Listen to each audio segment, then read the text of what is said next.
नमस्कार नमस्कार नमस्कार। क्या हाल चाल, कैसे हैं आप लोग। आज की क्लास में हम लोग 72वीं बीपीएससी को कैसे बढ़िया से प्रिपेयर किया जाए इस रणनीति के बारे में चर्चा करेंगे। इस 72nd बीपीएससी एग्जाम में बहुत सारे एस्पिरेंट्स पहली बार अपीयर होंगे। कुछ ऐसे स्टूडेंट्स होंगे जिन्होंने प्री दे रखा है, कुछ ऐसे स्टूडेंट्स भी होंगे जिन्होंने मेंस दे रखा होगा लेकिन मेंस क्वालिफाई नहीं किया होगा। तो आज हम लोग प्री और मेंस में आने वाली आपकी बाधाओं को कैसे दूर किया जा सकता है इस पर चर्चा करेंगे। आपको पता है कि प्री, मेंस और इंटरव्यू इस तरीके से 3 स्तर पर बीपीएससी परीक्षा लेती है। प्री जो होता है वो स्क्रीनिंग या स्क्रीन आउट टाइप का एग्जाम होता है ना। इसमें जो बच्चे क्वालिफाई करते हैं वो मेंस एग्जाम लिखते हैं। मेंस बच्चे जो क्वालिफाई करते हैं वो इंटरव्यू एग्जाम देते हैं। इंटरव्यू में जो आपको मार्क्स मिले और मेंस में जो आपको मार्क्स मिले, इन दोनों को मिला करके फाइनल मेरिट लिस्ट तैयार की जाती है जहां से कि आपका सिलेक्शन होता है। तो हम लोग सबसे पहले बात करते हैं हमारी पहली बाधा यानी कि प्री को लेकर के। प्री एग्जाम 150 सवाल होते हैं, 2 घंटे में करना होता है, राइट। लेकिन अगर आप पिछले कुछ सालों का कट ऑफ उठा करके देख लें तो इस 150 में अगर ज्यादा कट ऑफ भी गया है तो वो 95-96 के आसपास रहा है। यानी कि 150 में अगर आपको सेफ गेम करना है तो आपको 100 से कम या 95 से 100 के बीच में अगर आप स्कोर लेकर के आते हैं, मैं एकदम सेफ की बात कर रहा हूं, तो आप अपने आप को सेफ महसूस करते हैं, राइट। अदरवाइज मेरिट उसके नीचे रहती है। तो हम ऐसा क्या कर सकते हैं जिससे कि जो गलतियां हमसे हो रही उन गलतियों से मुक्ति पा सके। तो सबसे पहली चीज, हर एग्जाम देकर आने के बाद जो कॉमन एक चीज रहती है स्टूडेंट्स के बीच में, वो रहता है कि ये सवाल आता था फिर भी गलत हो गया, जिसको हम लोग कहते हैं ह्यूमन एरर। तो सबसे पहला काम आपका क्या है कि आपको ह्यूमन एरर से बचना होगा। हर एग्जाम में 2 से 3 सवाल ऐसे रहते हैं आपके, है ना, जो कि ह्यूमन एरर के चक्कर में गलत हो जाता है। ये ह्यूमन एरर क्या है? चारों ऑप्शंस नहीं पढ़ा, ऊपर के ऑप्शन देख करके जल्दीबाजी में टिक कर दिया, पढ़ा कुछ और था, है ना, कलर कुछ और कर दिया। तो इस तरीके की समस्याएं आपके लिए बाधा का कारण बनती हैं, राइट। तो इसमें चाहे क्वेश्चन कितना भी आसान रहे, चारों ऑप्शंस पढ़ करके उत्तर करें, राइट। और जब कलर करने के लिए जाएं तो आराम से, है ना, कलर करें आप। क्योंकि एक बात आप समझो कि बीपीएससी जल्दी उत्तर करने के लिए आपको एक्स्ट्रा अंक नहीं देती, लेकिन गलत उत्तर करने के लिए मार्क्स काट लेती है। क्यों? क्योंकि प्रीलिम्स एग्जाम में 1/3 नेगेटिव मार्किंग रहती है। मतलब कि अगर आपने 3 सवाल गलत किए तो एक सवाल जो आपने सही किया था वो भी कट जाएगा। तो नेगेटिव्स को कम करना होगा, इस पर आप ध्यान देंगे। दूसरी चीज कि 150 में अगर आपको 100 अंक ही लेकर के आने हैं तो कौन कौन से ऐसे एरियाज हैं जिनको आप फोकस करें तो आपका सेक्शन मजबूत हो सकता है। तो इसमें सबसे पहले तो मान लो कि साइंस एंड टेक्नोलॉजी है। साइंस एंड टेक्नोलॉजी पर आपको अच्छे से काम करने की जरूरत है। करंट अफेयर्स है, यहां से सवाल रहते हैं, है ना। हिस्ट्री का पेपर है आपका, राइट, यहां से सवाल रहते हैं। और इन सभी से मिला करके करंट अफेयर्स, हिस्ट्री का हिस्सा मिला लें आप तो और ज्योग्राफी का हिस्सा मिला लें आप, इकोनॉमी का हिस्सा मिला लें आप, तो बिहार स्पेसिफिक बन करके आता है। तो बिहार स्पेसिफिक में कुछ तो बिहार जीके के क्वेश्चंस होते हैं, है ना। उसके अलावा बिहार की ज्योग्राफी, बिहार की इकोनॉमी, बिहार की history, Bihar related current affairs मिलकर के बिहार स्पेसिफिक क्वेश्चंस बनते हैं, राइट। तो इन एरियाज पर आपको काम करने की आवश्यकता है ना। इसके साथ साथ जैसे ज्योग्राफी हो गया, ट्रेडिशनल पॉलिटी हो गया और इकोनॉमिक्स हो गया, इस पर आप काम करते हैं। खास करके इकोनॉमी का जो सेक्शन है, एक चीज ध्यान रखें, इकोनॉमी का जो सेक्शन है यहां पर हर साल नियम से बजट से क्वेश्चन पूछा जाता है। और जब बजट की हम बात करते हैं तो भारत का बजट और बिहार का बजट दोनों ही जगह से सवाल पूछा जाता है। तो अगर आपको पता है कि भारत और बिहार के बजट से क्वेश्चंस आएंगे तो यह आपको इस तरीके से तैयार करके जाना है कि एक भी क्वेश्चन आए तो हम उसको सही कर सके, राइट। तो इस तरीके से अगर इन एरियाज पे आप फोकस करके जाते हैं तो आप अपना सीट सिक्योर कर सकते हैं। अब जैसे जो ह्यूमन एरर्स होते हैं, ह्यूमन एरर्स की एक और वजह होती है कंफ्यूजन होना। कंफ्यूजन का सिर्फ एक ही उपाय है जिसको आप रामबाण भी कह सकते हैं, लेकिन मेहनत का काम है। वो क्या है? रिवीजन करना। रिवीजन करना बोरिंग लगता है, नहीं करते हैं लोग, बट ये बात मान करके चलिए कि अगर आपको पहली बाधा पार करनी है तो आपका मेन वेपन जो है वो क्या है? रिवीजन। क्योंकि रिवीजन करने से क्या होता है कि जो भी चीज आपने पढ़ी वो आपके पास सॉलिड हो गया और एग्जाम में कंफ्यूजन नहीं होगा। कंफ्यूजन के चक्कर में ए होगा कि बी होगा, गलत करके चले आते हैं। So revision is the key. Revision जरूर कीजिए, कंफ्यूजन नहीं होगा, ह्यूमन एरर्स को कम करेगा। फिर आता है आपका मेंस का सेक्शन। मेंस को भी अगर आप स्ट्रेटेजिकली डील करेंगे, है ना, तो आप पहले से बेहतर अंक प्राप्त करेंगे।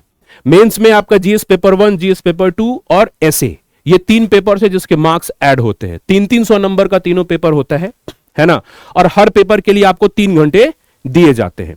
अब जीएस पेपर 1 में एक सेक्शन है जिसको हम लोग कहते हैं स्टैटिस्टिक्स। स्टैट्स एक ऐसा सेक्शन है जो आपको सॉलिड मार्क्स देता है, लेकिन टाइम ले लेता है। जब आप एग्जाम में बैठते हैं और स्टैट्स पे प्रैक्टिस करके नहीं जाते तो आपको लगता है कि अरे ये तो सॉलिड अंक देगा, इसको करते हैं, और 3 घंटे के पेपर में क्या पता चलता है कि 1.5 पौने 2 घंटा स्टैट्स में निकल गया। तो बाकी के क्वेश्चंस के लिए आपके पास समय कम बच जाता है। तो इसका उपाय क्या है कि अभी से स्टैटिस्टिक्स का प्रैक्टिस शुरू कर दीजिए।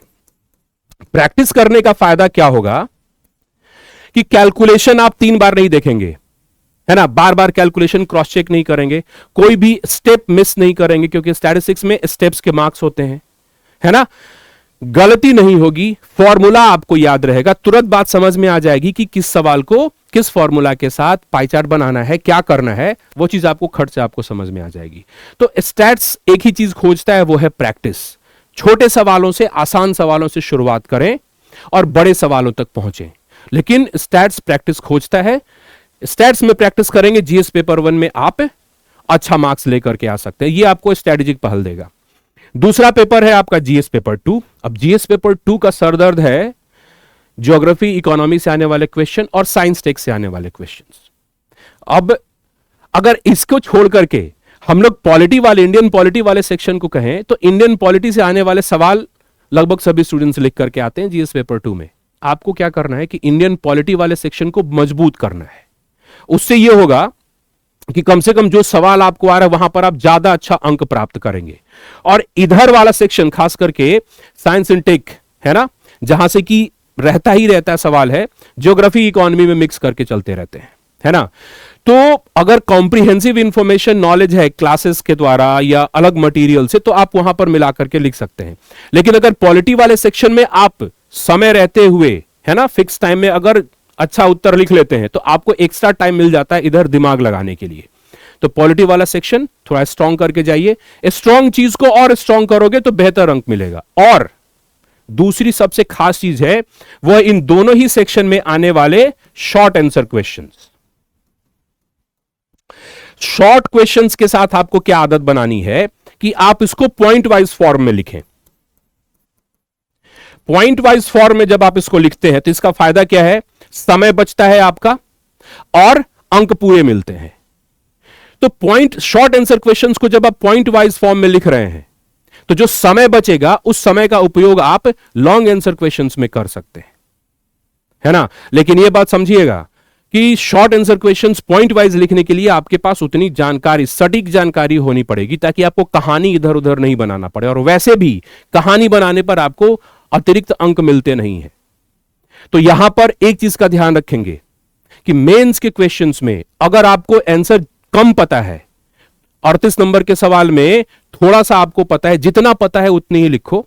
थोड़ा दिमाग लगा करके रिलेटेड करके चीजों को लिख सकते हो, लेकिन बिना मतलब का कहानी अगर बनाने जाएंगे तो समय भी जाएगा और उसके लिए आपको कोई एक्स्ट्रा अंक नहीं मिलेंगे। तो वैसी कोशिश आप नहीं करेंगे, ठीक। अब तीसरा और सबसे महत्वपूर्ण चीज अंक लाने में वो है आपका निबंध। पूछो क्यों? क्योंकि निबंध में आपको 3 घंटे में, है ना, 3 आवर्स में 3 सवाल लिखने होते हैं, है ना। 3 घंटे में 3 सवाल और हर सवाल के लिए 100 अंक। मतलब 3 सवाल लिख करके आप जीएस पेपर 1 और जीएस पेपर 2 के मुकाबले अंक ला सकते हैं, उससे बेहतर अंक प्राप्त कर सकते हैं निबंध के पेपर में। तो इसके लिए आपको क्या करना होगा, निबंध के लिए आपको प्रैक्टिस करना पड़ेगा। निबंध प्रैक्टिस खोजता है क्योंकि निबंध में एक आदत, एक शैली होती है जो आपको डेवलप करना होता है। आंसर राइटिंग से ऐसे राइटिंग अलग होता है। तो जब तक से प्रैक्टिस नहीं करेंगे तब तक से इधर काम नहीं हो पाएगा। कोशिश आपको यह करना है कि 1 घंटे में एक सवाल यानी कि एक निबंध लिखना है, तो आप आदत बनाओ घर पे कि 1 घंटे में एक निबंध लिख सको। क्योंकि अगर आप 2 निबंध में 2.5 घंटा लेकर चले जाते हैं तो फिर तीसरे निबंध के लिए आपके पास आधा घंटा ही शेष बचता है, तो फिर आप कभी भी, है ना, तीसरे प्रश्न में अच्छा अंक नहीं ला पाइएगा। तो कोशिश यह करना है कि तीनों ही क्वेश्चन जो है उसको अच्छे से डील कर सके। इसके लिए आपको क्या करना चाहिए, घर पे सप्ताह में एक दिन, सप्ताह में सिर्फ एक ही ऐसे लिखो, उसको खुद चेक करो, किसी और से चेक करवाओ, और रेगुलर बेसिस पर टॉपिक पकड़ करके ब्रेनस्टॉर्मिंग करते रहिए। ब्रेनस्टॉर्मिंग पॉइंट जनरेट करने में आपकी हेल्प करता है, जो कि एग्जामिनेशन हॉल में बहुत काम आता है। तो निबंध के लिए प्रैक्टिस और ब्रेनस्टॉर्मिंग यह बहुत जरूरी है। तो अगर आप इन स्ट्रेटजीज को फॉलो करके अपनी तैयारी करेंगे, अपनी पढ़ाई करेंगे, तो एक चीज का ध्यान रखिए कि आपको पहले से बेहतर अंक प्राप्त होंगे, और इससे और बेहतर कर लिया तो बाकी जो अंक मिलेगा वो आपका बोनस होगा, है ना। बाकी हिंदी और ऑप्शनल के पेपर्स क्वालिफाइंग होते हैं, ये आपको पास करना होता है। और फिर आता है इंटरव्यू, राइट। तो इंटरव्यू और मेंस के अंक जुड़ते हैं और फाइनल मेरिट लिस्ट बनती है। तो ये जो हमने प्रीलिम्स और मेंस के बारे में बात किया, इसके लिए जरूरी क्या है, इसके लिए जरूरी है कि आपका फाउंडेशन स्ट्रांग हो, है ना। और इसी चीज के लिए अगर आपको काम करना है तो अभी क्रिसमस के अवसर पर, है ना, इस साल क्रिसमस के अवसर पर बीपीएससी क्या कर रही है कि जितने भी इसके बीपीएससी वाले बैचेस हैं उन सभी बैचेस पर आपको क्रिसमस गिफ्ट दे रही है, 80% का डिस्काउंट दे रही है सभी बैचेस पर, है ना। तो सभी बैचेस पर आपको 80% तक का डिस्काउंट मिल रहा है। तो आई थिंक कि ये एक अच्छा ऑफर है जिसको आप ले सकते हैं, है ना, क्योंकि फाउंडेशन स्ट्रांग करना जरूरी है, right. So thank you very much everyone, thank you.